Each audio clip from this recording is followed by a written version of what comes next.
Bonjour à tous, j'espère que vous allez bien. Aujourd'hui on se retrouve pour une nouvelle recette et on va faire de la picanha de bœuf avec des pommes de terre grenaille, des cébettes et on va faire ça à la broche. On va le faire sur un barbecue aujourd'hui gaz, mais ça pourrait être très bien sur un charbon. Alors, qu'est-ce que de la picanha? La picanha dans tous les cas c'est la pointe du rumsteak. On va voir comment on le coupe, on va voir comment on le fait cuire, mais c'est la pointe du rumsteak. Aujourd'hui on est sur une viande Salers, donc ça c'est un fournisseur qui nous a envoyé ça, c'est Beaugrain Viande qui nous a envoyé ça. On est sur de la Salers. La Salers, c'est quoi? C'est une race endémique du Cantal.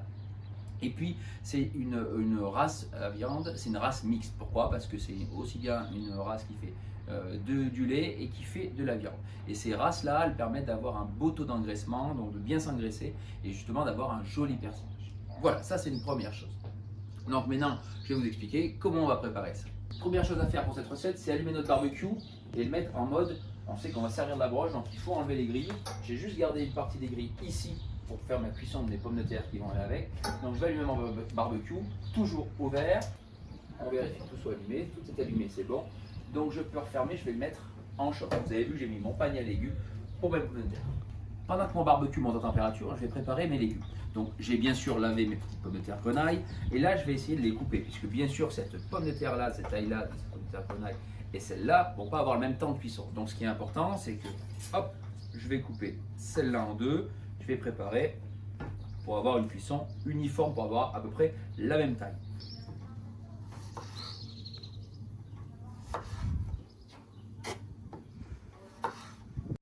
Voilà, mes pommes de terre sont coupées, mon panier à légumes est chaud, donc je ne peux pas mettre de l'huile à l'intérieur directement. Donc ce que je vais faire, c'est que je vais mettre les pommes de terre ici dans mon saladier.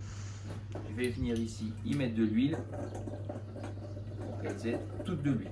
D'accord? Donc là, je vais être en cuisson directe, on est bien d'accord, puisque je les aurais fait. On est d'accord que la cuisson directe, c'est comme à la poêle. Donc là, à la maison, les pommes de terre, je les aurais fait revenir à la poêle. Donc là, hop, hop. On peut bien penser aussi à mettre un petit peu de sel, hop, et un petit peu de poivre. Ça, faut bien y penser aussi en début de cuisson. Donc mon panier est chaud. Et je vais en mettre de partout dessus. Les pommes de terre sont en cuisson. Maintenant, je vais mettre mes petites cébettes préparées. Je vais garder juste ça. Alors, hop, voilà. Et je garde la fan de cébettes. Pourquoi? Vous allez voir, je vais m'en servir pour mes picanhas. Donc là c'est bon, c'est coupé les cébettes, je vais faire pareil, je vais mettre de l'huile d'olive et les imprégner d'huile d'olive. Si j'avais une cébette trop grosse, voilà, je pourrais la couper en deux pour qu'elle cuise plus rapidement. Ok, ça, un tout petit peu d'huile d'olive. Je vais attendre quand même que mes pommes de terre soient cuites et je vais les mettre en cuisson un petit peu après. Donc sel et poivre, je les mets de côté et je les rajouterai tout à l'heure avec les pommes de terre. Les fans de cébettes, je vais les récupérer, je vais les émincer finement.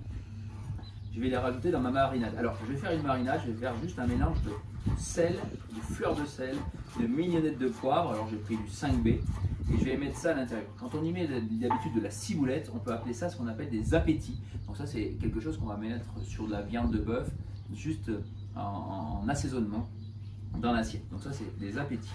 Donc je les ai un petit peu transformés, puisque normalement, au lieu de mettre de la ciboulette, là, je vais y mettre ces fans de cébettes.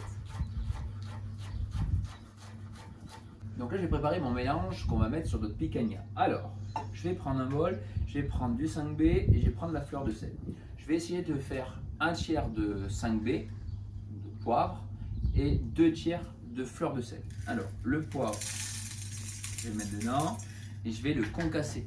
Alors, regardez, hein, chez Weber, on sert de même de huilier pour pouvoir les écraser. Bien sûr, vous pouvez le faire avec un rouleau à pâtisserie ou avec n'importe, mais voilà, il faut les écraser un petit peu pour avoir une mignonnette et pas des grains trop. Je vais faire mon mélange, donc un tiers de poivre, 2 tiers de fleur de sel et je vais mettre mes cébettes à l'intérieur et je vais mélanger tout ça. Donc si on laisse 2 ou 3 jours, ça, le sel va permettre à nos cébettes de sécher. Donc voilà, elles vont sécher, ça va se conserver et vous pourrez vous en servir tout le temps pour assaisonner des viandes. On appelle ça des appétits, je le répète. Ah, ça c'est fait.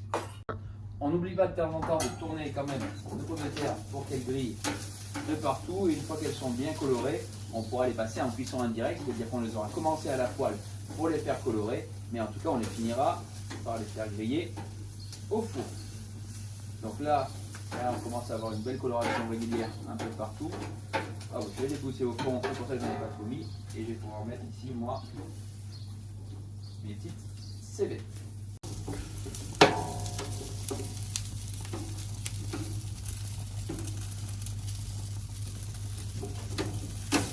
Alors, on va s'occuper de la picanha de bœuf, donc cette pointe de rhum steak. Là, on a un petit peu de nerf, donc on va pouvoir l'enlever.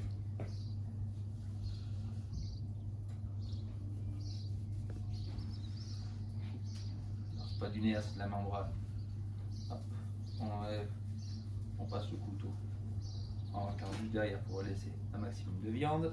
Voilà, maintenant on va couper nos viandes. Donc on a dit notre morceau de viande de 1,5 cm d'épais, bien épais. Hop. En gardant bien le gras. Alors on pourrait les poêler comme du magret, hein. Souvent certains le font comme ça. Et là on va voir qu'on va les mettre à la broche.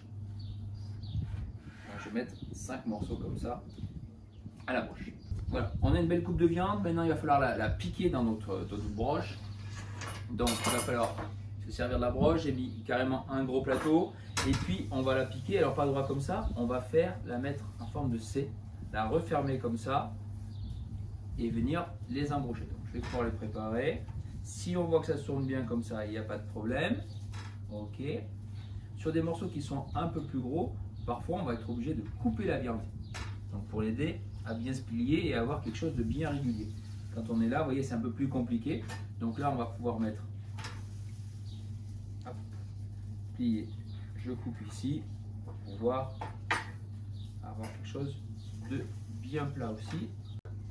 Alors, maintenant, on va les piquer et on va les garder en bout de broche ici, puisqu'on a nos pommes de terre qui sont là et on va planter dans la broche. Donc, on va planter plutôt là. Alors, je viens ici, hop, on fait doucement.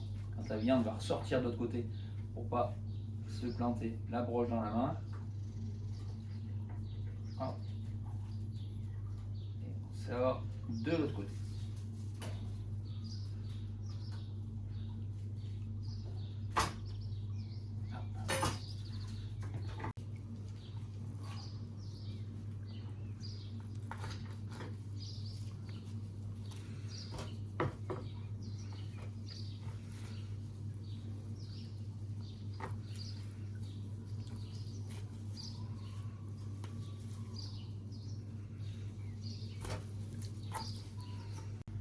Ma viande est embrochée. Maintenant, je vais mettre un petit peu d'huile d'olive, juste comme ça.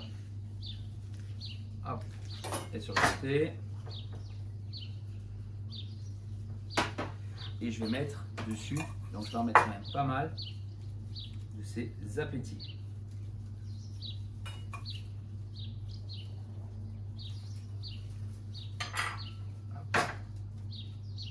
On n'hésite pas à en mettre.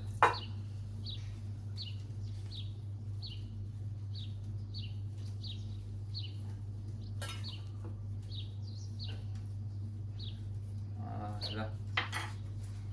On en a mis de partout. On va bien penser à bloquer de chaque côté avec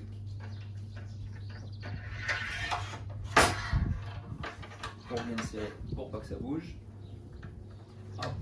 Même chose de l'autre côté en serrant un petit peu. Hop.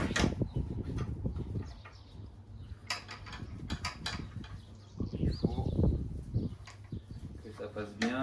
On a bien serré, c'est bien droit, c'est assaisonné de partout. On va pouvoir mettre en cuisson puisque notre barbecue depuis tout à l'heure est bien chaud. On est autour des 240 degrés, donc on va pouvoir mettre en cuisson. On va mettre en cuisson, donc simplement je viens piquer la pointe ici. Hop. On est bien de partout, on est bien au bon endroit, c'est chaud.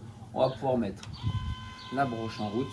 Donc on va le mettre comme ça en direct au début. Il y a un peu de gras qui va tomber dessus. S'il faut après, en fin de cuisson, quand ils ont bien coloré, on pourra mettre une barquette avec un petit peu d'eau en dessous.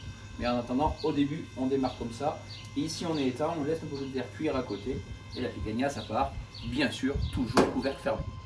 On part en cuisson pour 12-15 minutes, ça dépendra un petit peu de la taille. Mais on veut garder une viande rosée, d'accord?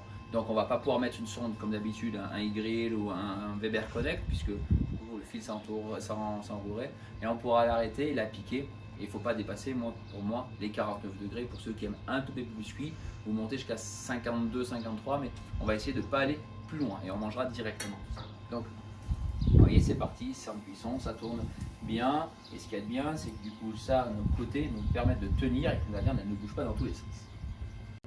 Voilà, c'est terminé, la cuisson est prête. J'ai sondé, je suis à 49 degrés, elle est 50 sur un petit morceau, 51 même sur un petit morceau. Mais voilà, je suis prêt. Donc je vais pouvoir arrêter, couper, sortir ici ma broche.